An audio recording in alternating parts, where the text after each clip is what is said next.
Achia huyo, kamata huyo.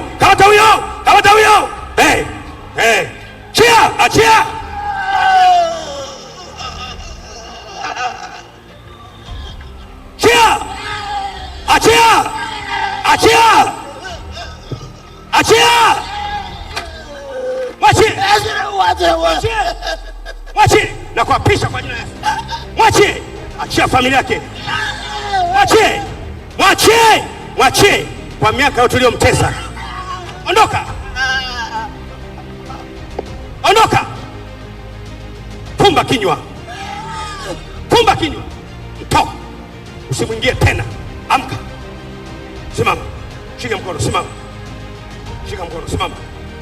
Sema asante. Sema asante. Sema asante. Kaa kwenye kiti.